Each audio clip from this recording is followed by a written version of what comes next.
Hello, ladies and gentlemen, boys and girls. We can say boys and girls on this one. This is family friendly, provided we keep it that way consciously. Welcome to the Comedy Slab, the new Comedy Slab. Are we the new Comedy Slab as Labour became New Labour? That's a good idea, actually, yeah, the new Comedy Slab. Until we revise it back to our bad old ways. Anyway, I'm Adrian, speaking to you from the southeast of England. He is Shane from the Midlands of same said country. And we are putting on the Comedy Slab this week to give a little prod. A Dead Ringers from BBC Radio 4. Currently, as we speak, available on BBC Sounds for the next... by the time you hear this, or by the time this podcast goes up, more accurately, there will be just a bit over 3 weeks left on BBC Sounds. If you're listening to this, a year into the future, who knows? Actually, they might keep it up a bit longer than that. Anyway, don't hold your breath. No, don't. I know. They ain't Channel 4, are they? Let's face it. Let's be honest. Shane's got issues, as any fool know who has listened to more than one Comedy Slab, with Auntie BBC. Anyway, can I just clarify that? Here we go. I lie awake at night, wondering. And the wife says, "Get back into bed." She said, "You should be wondering, not wandering." And I can't figure out why. And I've said this before. Why Channel 4 can have this huge archive that stays up, and the BBC can't. Well, I don't know the facts behind it. One thing that's different, obviously they're funded differently. I know that Channel 4 is still PSB, public service broadcaster, is publicly owned. But I don't know if it's anything to do with the fact they sell advertising, that they have... I don't know what their income is off the top of my head. I would have thought it would all be to do with the deal that they strike with the people who own the show. Oh, well, I'm sure it is. Or own the copyright to the show. Yeah, same difference, I guess. And you kind of think, in terms of... Well, if you listen to the BBC, in terms of kudos, they hold all the cards as far as they're concerned. Like, if you work for the BBC, then, it's amazing. So you kind of think that if anybody could do it... it's just curious. If anybody's out there and please get in touch seriously, because it always... bugs me that they can Channel 4 could, like, if Channel 4 couldn't do it, I kind of think it's an internet thing, you know what I mean? But I'm always a bit amazed and mesmerised by the fact that, and I think their archive, Channel 4, is just on their All 4 website. It's amazing, isn't it? I can only assume, it is, but I can only assume they're paying more to have the rights to have it on their system in perpetuity. But I don't know that for a fact. So yeah, the offer for someone to explain it to us, or the beseeching you, if you know the truth of that, that would be useful. Anyway, thank you for the sidetrack. There are other colours as well, aren't there? It's not just perpetuity. There's other different coloured versions as well of forever. Absolutely. If you want. Well, yes. I was going to say rainbow colours, but that leads us into different terrain. Skittles. Same to you. Ruttles. What's this? Random word syndrome. Anyway, so before we get to that, you were going to do a nice Bill Mitchell, rest his soul, voiceover of the title of the show, once again, which is... Dead Ringers. Not simply that, but it's a special version of it, isn't it? Lockdown version. Yes. You went up for a minute there. Oh, I know. It's quite... I thought your voice had broken in the wrong direction. I've reached puberty at last. You're living life backwards. Well, that clever geezer, what's his name? The philosopher chap. Benjamin Button. No. John Le Carre. No. Jim Carrey. No. John Le Messier. No. The Danish geezer who was going to become a parish priest. Kierkegaard. Kierkegaard. What did you say? Rocky Horror. Right. Isn't he in football? Even I know that. Anyway, he said life is understood backwards, but it has to be lived forwards. Just stating the bleeding obvious in a way, but someone had to say it. He got there before us. Right. Life is like a box of chocolates. Life is just bunch of flipping cherries in 5/4. But that's a musician's joke. We're not going there. Just before we go in and put on the marble for new listeners who are totally bemused and sadly not amused, but we put the show on this notional slab of marble and dissect it, prod it about a bit and see what we make of it, and then give it each a score out of 5 at the end of the show. Before we do that, a quick bit of news. You had something, this just in, Shane. Oh, I only wanted to, just to tell you, it was something that we put on the Comedy Slab before. If you're a regular listener, you may remember a while ago, and I'm going to test my own filing skills here. A while ago, we reviewed a program called Semi-Detached. I was quite interested. I think I chose this, didn't I? Lee Mack. Yeah, that's it. Because the thing that caught my attention was they did a pilot first, which they broadcast. Wow, this is back to... Have a guess what episode of the Comedy Slab this was? Oh, it's a long time ago. Is it in the 30s? No, not far off. 29. I nearly said 20s. I thought it was more recent than that, but there you are. Wow. But they did this. It was a half-hour pilot, wasn't it? And it was what was described at the time as a real-time sitcom. So all the action happened, in real time, and they walked across the street. There were no kind of time jumps at all in the story, which I found quite interesting. You weren't as keen as I was, were you, on that? Do you think it inspired the First World War film 1917? What? Yeah. What? Because they did. Because that was all in real time. That wasn't a sitcom, though, was it? Was it? Did they? No. It was more of a musical, wasn't it? Was it? Oh, what a lovely war! We apologise for the slight lapse in taste. Normal lapses in taste will follow shortly. So anyway, I mean, it's just to say that they just did one as well. Which I thought was quite interesting. They did the one pilot and they broadcast that. It's obviously gone down well with focus groups and viewers, and obviously got some good viewing figures. Starring Lee Mack, Ellie White, Samantha Spiro, Clive Russell, who we both quite like.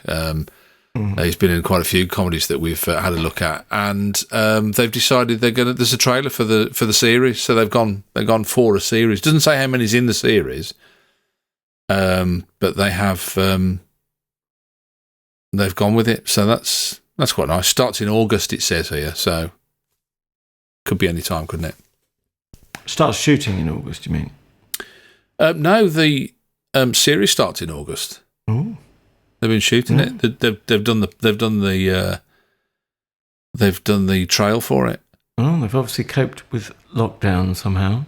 Yeah, good on them. Or they're not bothered. Yeah, sign this form, please. Indemnify us against any responsibility. Right. Well, we'll look out for that. Further news as and when it comes in. You got a bit, hadn't you? And you got a bit of news as well. And I said I had. Thank you for putting me on the spot. It looked like you got your news trousers on. That's all. No, I've got no trousers on, but that's the heat. I've got my hairy legs showing. Actually, no, I've got shorts on, so technically I have no trousers on. I've got no skirt on if it comes to that, but it depends how technical you want to get. I'm wearing shorts with a draft blowing through the Juliet balcony. All right. No, you thought I was going to say something else. I always remember Phil Jupiter saying when he was working on the Glastonbury show, when the person I'm about to mention, was still alive, he said, when John Peel sat down wearing his shorts on the telly, we could see Peel Acres. I've never been able to forget that image. No. Even after John Peel's sad demise. Famous indie jock, if you wonder who we're talking about, if you're of a certain age or outside the UK. And one of the reasons I've never wanted to go to Peru, because... that's where he lost his life, was it not? Yeah, a lot of people die when they go to Peru for some reason. I don't know. Was he swimming? Or have I remembered that wrongly? I don't remember that. In fact, I don't remember any details other than the fact they were on holiday, weren't they, I think? He was on holiday in Peru. Him and the so-called pig, as he addressed his wife. Right. And named her. But yeah, it's always kind of put me off going to Peru. Irrationally. But there you go. Yeah. A lot of my fears are like that. Well, there are loads of people... Yeah, well, most fears are, aren't they? In the dead of night. Paddington speaks very highly of holidaying in Peru, doesn't he? The bear. Yes. Although he left it, didn't he? In fairness, he was a refugee, so might prove your point. I don't know. I'm trying to think back to the film to think why he left. But the amazing thing is, he has no Peruvian accent. That's always got me. There's not a hint, is there? No, not a hint. But then he's a bear, so. Oh yeah, I forgot. Well, hang on. Bears don't normally talk. No, they do. So, two dead ringers. Do I still get your headline? We've rejigged the show, and we're clipless, but we're not lifeless. We're not yet, anyway. Clipless in Seattle. I don't know. No, I don't think you did. We didn't last week, did we? We didn't do. I'm sure we didn't do a headline. I can't remember. I wasn't listening last week. I'll be honest with you. I was only just here. It sounded like it. If you can remember last week's show, you weren't really there. It's like the 60s. I wasn't really paying attention at all. So, that's a terrible admission. We changed so much, and I was concentrating so much on it, and you castigated me. Oh, did I? Well, I put them back afterwards. Your peel. I wouldn't mind it, but it was rusty as well. That was the worst part. But I mentioned what we didn't have in the show, and you said shouldn't say that what we didn't have. We should say what we did have. And then you'd never make a marketing guru. No, saying what's not in the show. No. Well, I quite like the headline because that summarises your view of something. We take it in turns to set the homework. Last week I set this week's homework. I've got one if you want. Yeah, I think we should go for it. So the show is called Dead Ringers. I should very quickly say it's a show of topicality. It is technically, which one did I say? Series 20. Can you believe they're on that? Episode 5, yes, I can. which went out on the 10th. Okay. I'm not asking you. It's one of those rhetorical. Was that rhetorical? flourishes. Sorry. It sounded like you were asking me. You looked at me as you said it. I mean, yeah. Well, it was an accident of the my eye line. It went out last week as we're speaking, which was 10th of July 2020. So yes, some very strong impersonators, topical material, sketchy, short and to the point, half hour total. And your headline, sir, is dead as a dodo ringers. Oh, that is pretty lethal. Yeah, but as we know, I mean, the headline isn't. There's more meat on the bones, isn't there? There's more to Jimmy Cricket. There's more to dead ringers than this. Okay, right. Well, I set it. I mean, sometimes we set it randomly and we're not familiar with the show, but that's not the case here. After 20 series, and I am a fan of the show, been meaning to get it on the Slab, who were much earlier. And the link was with Lewis MacLeod, who is one of the voice artistes, stroke actors, impersonators and so on, who was completely dried about last week's show, but he was in that, wasn't he? The Blaggers Guide. He was one of the voice actors. Radio 2 show, yeah. Unlike the Blaggers Guide, we can at least point you to BBC Sounds, as I say, where it should appear, but we don't want to go around that particular loop again. But links will be included in the blurb by himself, Mr. O'Connor. So, where to go with this? Can I just say, you said to me before we started recording today that you heard a couple of pings or a couple of tings. No, it was pings, not tings. It was tingless, but it wasn't pingless.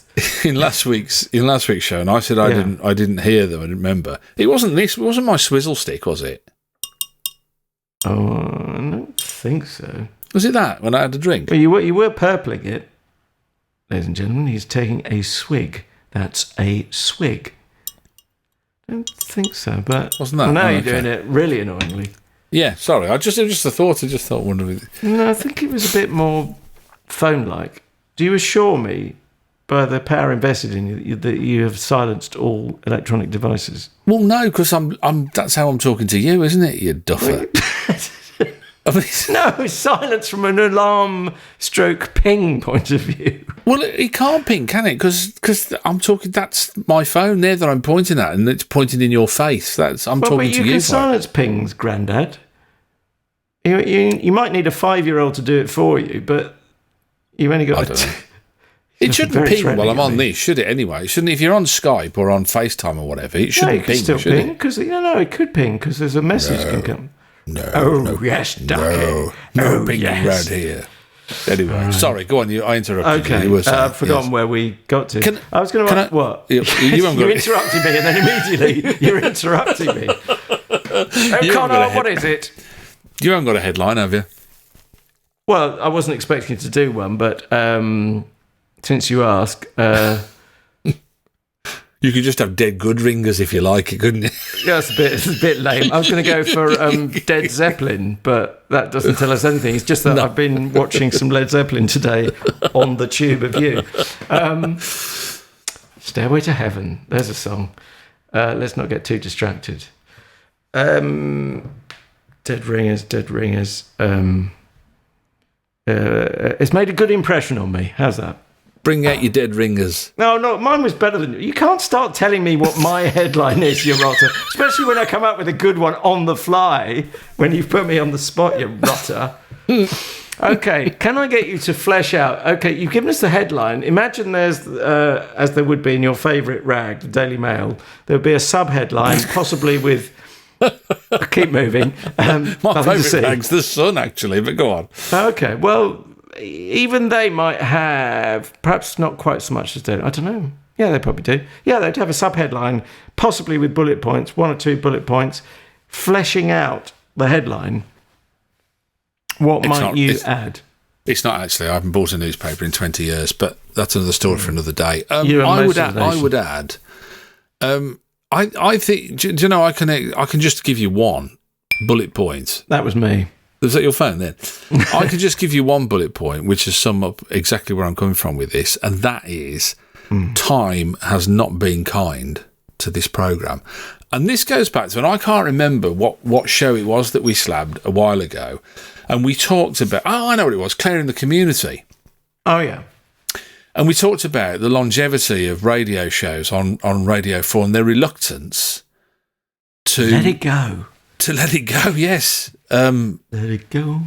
And I do think, and we'll talk more about why a little bit later, but I do think that this is the moment has gone, time has gone. The reason that I didn't enjoy this, and I used to be a massive fan of this show. I used to listen at 6:30 every week to Dead Ringers, used to love it.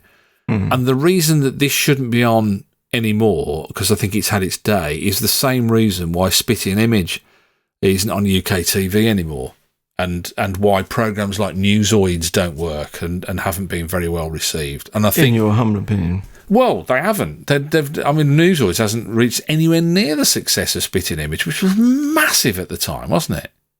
So I'm going to try and second guess where you're going with this. I mean, obviously, I don't think it's fair. Yeah, when we've talked about shows that are in the past, that they're not recording anymore, then I don't think it's fair to beat up a show from the past about the fact that it's of its time and that time has gone. Because they aren't in the business of predicting the future.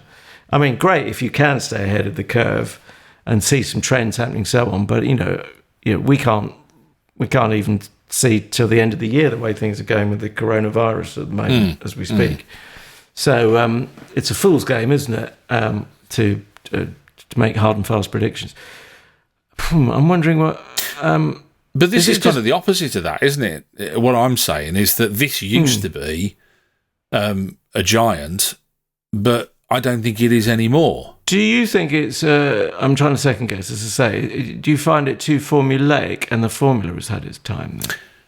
I think it's a number of reasons. And do you know, it's taken me a week to come to this conclusion. I mean, other than the fact that didn't you get the sense that it's very in? It's all very BBC centric. I don't kind of get the impression they moved outside of the BBC building they recorded it in. No, I was going to cut them some slack over that because there is this sort of triangulation. They have to please their masters and mistresses at BBC Towers.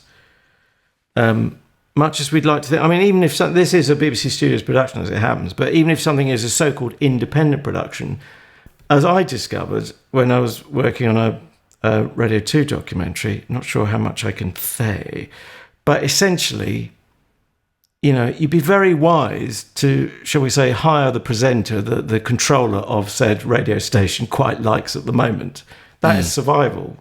You can call it Machiavellian or cynical or whatever you want to call it. But, if the big boss says, oh, I like this presenter, and they presented the last show you did in this sort of genre, then you're not, it's like no one ever got sacked for buying IBM, as the old saying has it. If you go for the safer option, and that's not just a BBC thing. That can be the world over. It can lead to corruption ultimately and all sorts. Everyone trying to please everyone else up the food chain. But I'm still not guessing correctly. Then is it? I mean, this is not specific enough, but is it the way society has changed and this show hasn't changed with it? Is that? I think so. I think. Right. Do you know? I think, and it's like I say, it took me the best part of a week to put in my own mind. I'm not saying this is right. People are listening to this podcast and thinking, "What is he talking about? The bloke's a clown." Well, I listen to it and I say that of you. It's the red nose, and it's the people say it's still as fresh now as it always was. In my humble opinion. A couple of things. One of them is definitely the way the world has changed. And I found a lot of the jokes really quite, and I'm trying to think of a better word than lame, because they weren't lame, but staid is probably gentle is probably better.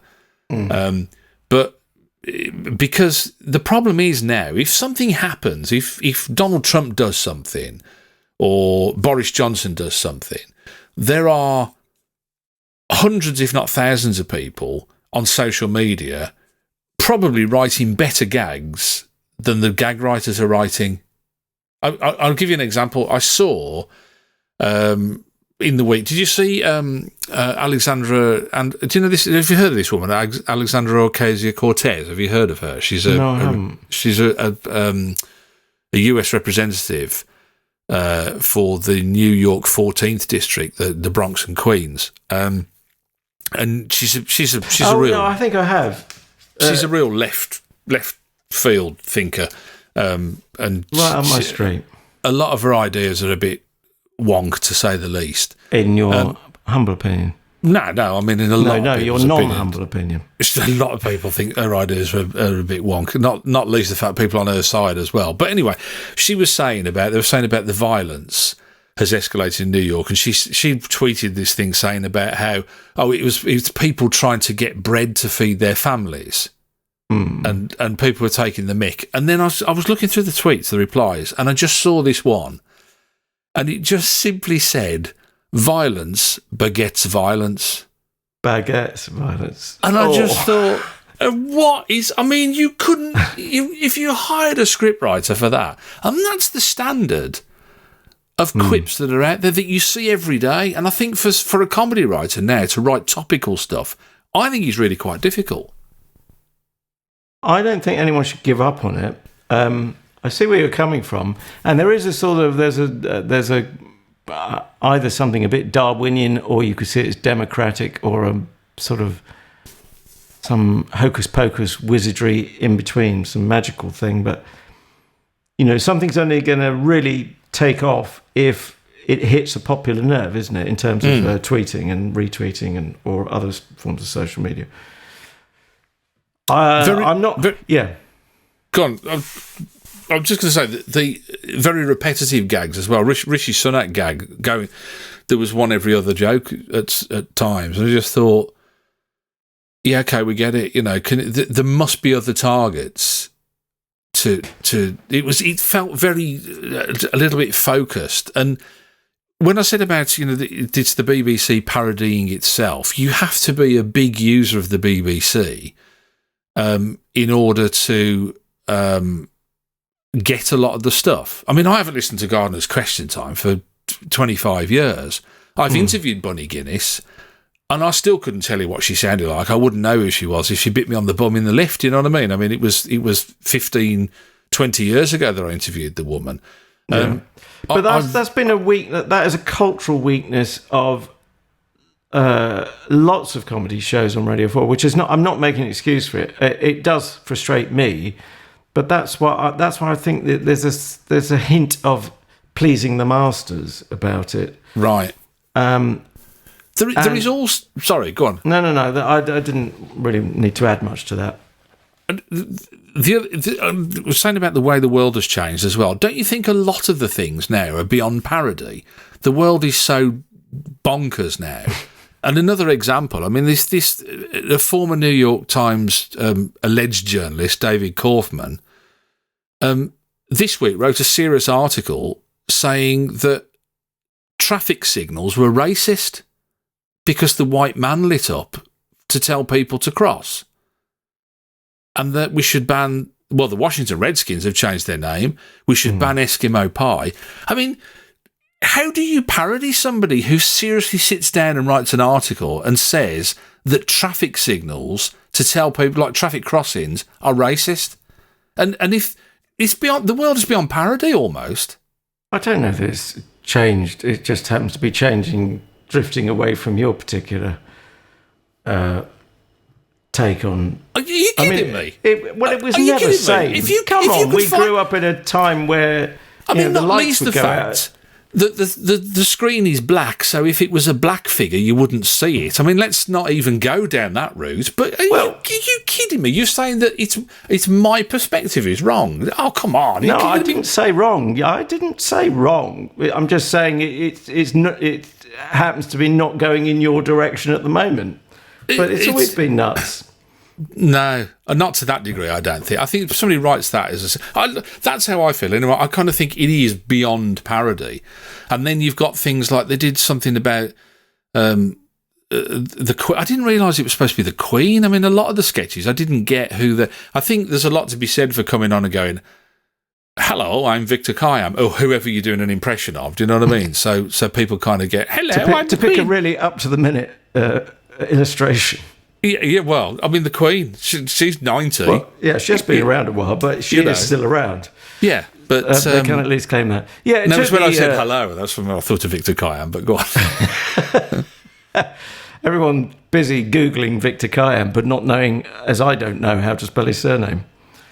He loved something so much he bought it. I remember that much. It was Remington, wasn't it? It was the Remington razor. The razor, yeah. I love the Remington razor so much I bought it. Okay, so look, it's not beyond critiquing, but I don't think you can ever give up on the world as being beyond parody. No, I think that's just one contributory factor. I don't think that that's the be all and end all. But I just think there is when you put it in the mix like these kind of programs, like I say, Spitting Image was the zenith, wasn't it? I think really, and then after that, it's all kind of fallen away. And I think I'm just saying this is why I think that they don't work. A lot of the people I didn't really know who they were because I don't really know what they sound like in real life. So that maybe that's on me for being ignorant. Well, I couldn't possibly comment, but that might. I mean, that is inclined to. What? That's so. Oh, no, that's not ignorant. That's just rude. No, I have got a bit of a lockdown lard belly, so I am a bit sensitive about that.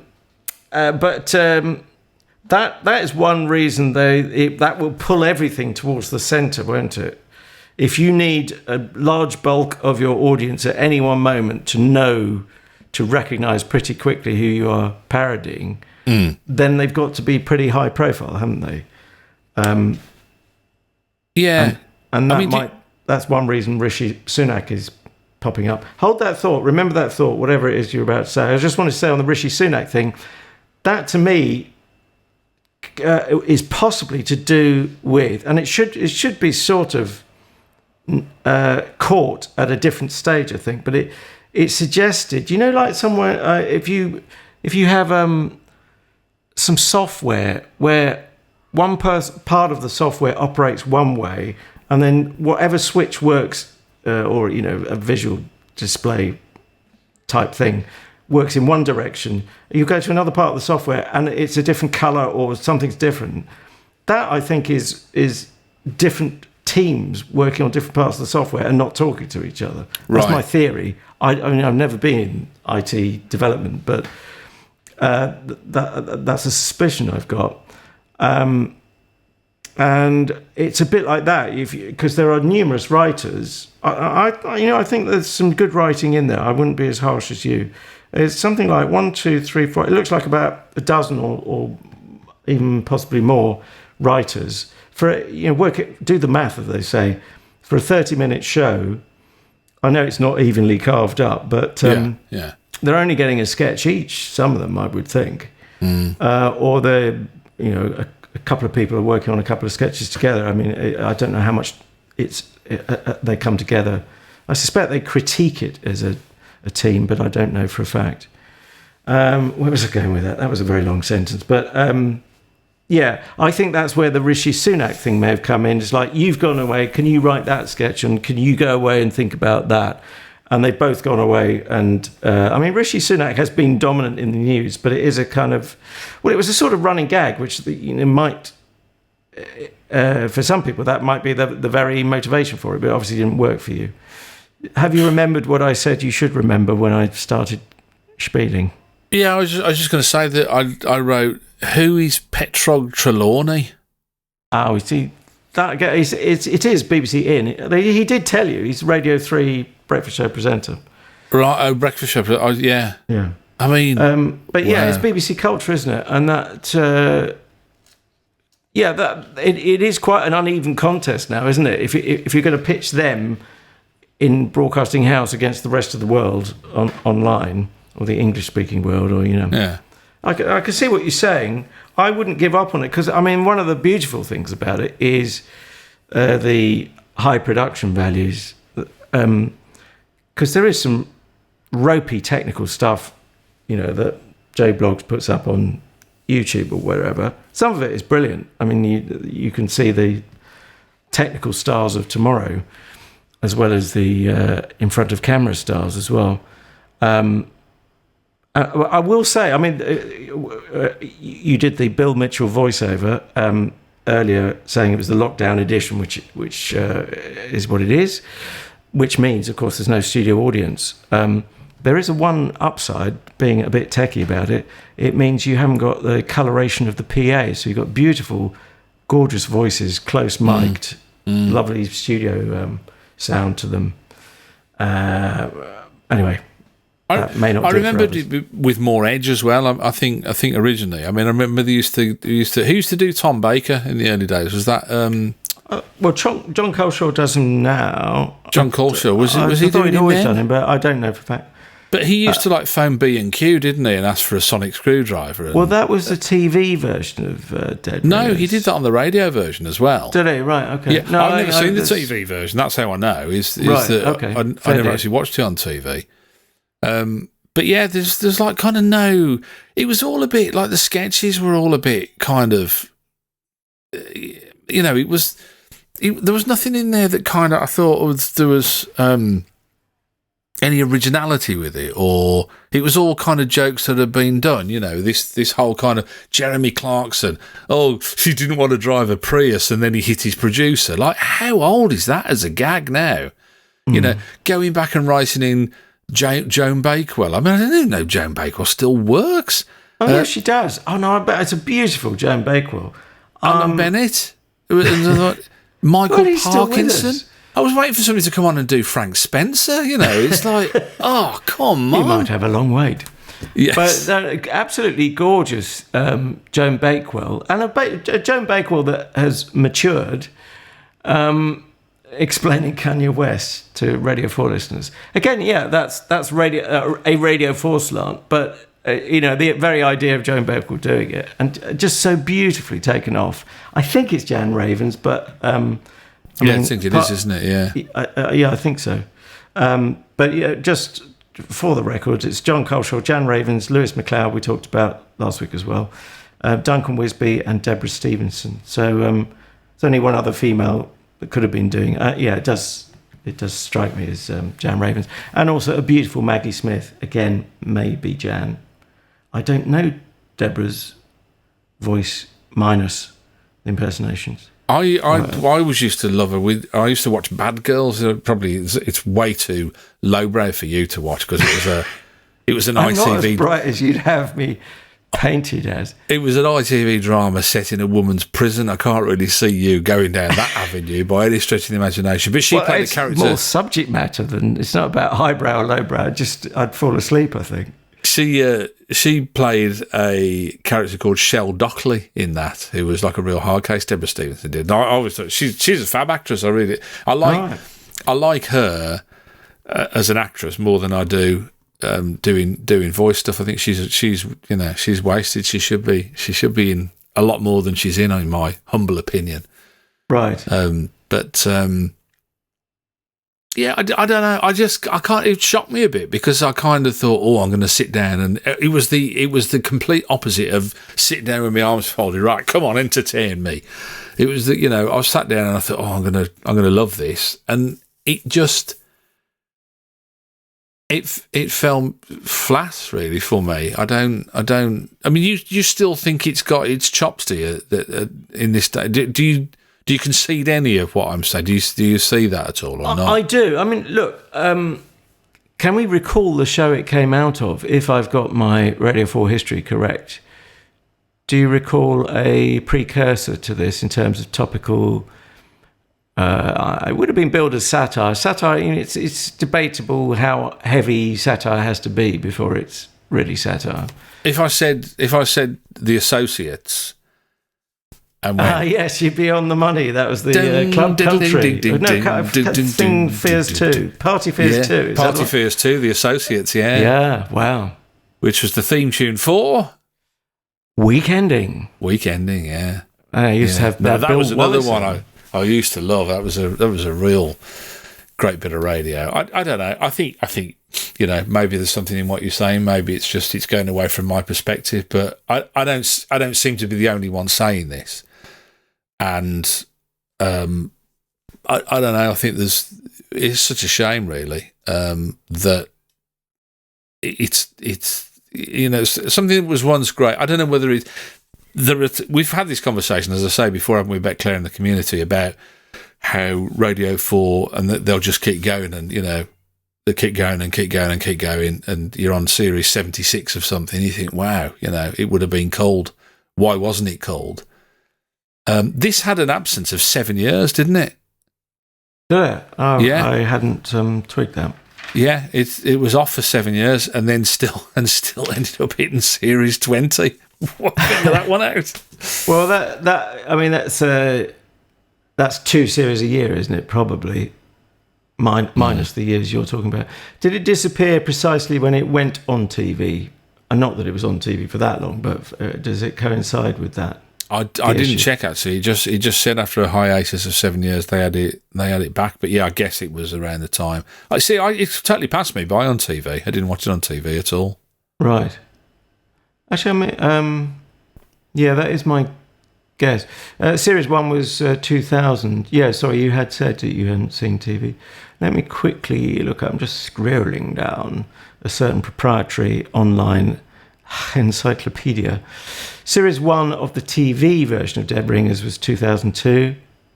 Gosh, there were many more series than I thought on the telly. 7 series. Oh, were there? And that was virtually every year by the look of things. Oh, so maybe 7 years. That would fit, wouldn't it? That's exactly what it was, yeah. Right, well, it's got to be that time, hasn't it, where we conclude with scores out of 5. I'm going to guess that you're going to be certainly no more generous than 2. You might even be in 1.5 territory by the way you've been ranting. Have I been ranting? Sorry. Well, you don't apologise. It's your style, isn't it? It's my default position. Exactly. Is ranting, yeah. Is it my turn to go first? I went first last week. I'm just saying. Okay, do you want me to go first? Yeah. I'm going to give it my default score to no one's surprise. That is no one who regularly listens. Altogether now, it has to be 3.5 out of 5. I still think there's life in it. I just like it's nicely produced. It mows along, doesn't outstay its welcome. As I say, brilliant. Joan Bakewell, Maggie Smith particularly, but there's some lovely stuff. Ian McKellen, etc., etc. So, no, there's life in the old show yet. Okay, I don't think the same. Obviously, I think that it's had its day, and if I was marking a show from, when did I used to listen to it? About 2000. When did it start? 2004? 2000. I probably listened about 2004, 2005, up until then from the start of it, so about 4 or 5 years. If I'd have been marking a show from there, consistently I would have said you were around the 4.5s. Because I used to love it. thought it was fabulous stuff. But doesn't do it for me, for all the reasons I mentioned. And for that reason, I'll give it a 2. All right. Well, at least it wasn't sort of desecration and decimation of 1.5. Must be time for you. Yes? 5.5 out of 10 for Dead Ringers. Then just squeezes in over the half marks. Phew. So next week's homework. I thought I would go, and this is one really to indulge me. Will you indulge me, darling? Will you? I do every blinking week, mate. And I thought, do you know what? I want to go retro. I want to do something. And it's because I mentioned it the other day. I don't think I mentioned it to you or to somebody else, but I had a conversation about this very show, and I thought that'd be a great one to slab, because I've only ever watched it as a punter. I've only ever sat there and goggled it in the normal sense. Not Googled it. Watched it. Yeah, as in the goggle box. Right. And I thought, do you know what? I think it's. I'd like to sit down and slab it, critique it properly. And it is, if I said to you, a Richard Pryor show, but not the one that everybody first says. Probably which would be The Good Life would be the first one. The Good Life, obviously, yeah. So it's probably the one that people say secondly when you say a Richard Pryor show. Do you know what? I've completely wiped from my memory, cruelly, anything else he's been in. Can I have another clue, perhaps? Yeah, his co-star was Penelope Wilton. Obviously not Penelope Keith. Or Penelope Pitstop. Oh, is this where he moved the phone? So, ever decreasing circles, is that? Good man, right. Good man. I'm not sure. I think I might have watched one show, but the chances of me having seen whatever you're going to slab, minimal. It didn't feature on my in my viewing habits, but I'll be interested to watch it, especially after all these years. Well, we've got 4 series to throw at. I'm going to watch them all in the next week. So if you could do that, get those sorted. Better start now then. Give me a shout when you're finished. So I thought we'd go, wait until it's kind of well established. Let's hit series 3 and go down the middle. 3. Let's go series 3, episode 3. And it's an episode called House to Let. Ever Decreasing Circles, Series 3, Episode 3, House to Let. So, okay, that's the homework done and dusted. On the anti-social media side of things, we are, of course, at Comedy Slab on Twitter, and at Comedy Slab, likewise, is where you'll find our page on the Facebook. And if you could like the latter, follow us on the former. Nice little tweets, quality over quantity, as ever. Little things that might be interesting steers in the direction of comedy we think you might like, or some facts or figures, a little twist, or just a nice little one-liner gag from one of your favourite comedians, and one of ours too. Super stuff. What else? Personal recommendation always carries a lot of weight, so if you would like to recommend us to friends and family, that'd be hugely appreciated. And lastly, a nice... I've been very timid here. I've usually said a generous star rating. I've heard other podcasts, they say, can we have a 5-star rating, please? So why wouldn't you ask for one? But unless it turns people against you and think, you're arrogant so-and-so. Anyway, a nice 5-star rating or a generous star rating on iTunes / Apple Podcasts would be fab too. Yeah, just don't give us what we're worth. That's all we ask. Be generous. So, reverse psychology there. Yeah, very good. Yourself. All very British. Don't forget the whole back catalogue. Look at that. What a very impressive back catalogue it is, stretching out for miles. Ginormous. Along the corridor. In fact, I think Spreaker have had to build a new shed to stick it in now. That's where it is. It's leaking. It's stuck down the back somewhere. Yeah. Spreaker, Stitcher, iHeartRadio, Spotify. Don't forget Spotify. Don't forget Spotify. Yeah, people like that, and on YouTube as well. There's a kind of semi-visual thing going on there as well. So until the next time, thank you for being with us. We've enjoyed your company. Hope you've enjoyed ours as well. I'm off to go and spend the rest of the evening with Rishi Sunak. Well, I'm not really, but he hadn't been mentioned for a long while, and I thought we had to mention him every 20 seconds. Can you say goodbye as what's his name? Sir Ian McKellen? Please. Sir Ian. Go on, Sir Ian. go on. I don't know if I can't. No, come on, look. Go on. Disclaimer alert. I am not... oh, gosh, I'll have to get in the mode. Goodbye, everybody. But that's more an impression of an impression and not a particularly good impression of a very good impression. I'm not giving you a good impression, am I? I'm going to go away and listen to Bat Out of Hell. Why am I going to do that? Because you like meatloaf? Because you're a dead ringer for love. Oh. I thought you'd get that as a muso. Goodbye. Goodbye. Love you, Brad. Goodbye. Goodbye. Goodbye. Goodbye. Goodbye. Right.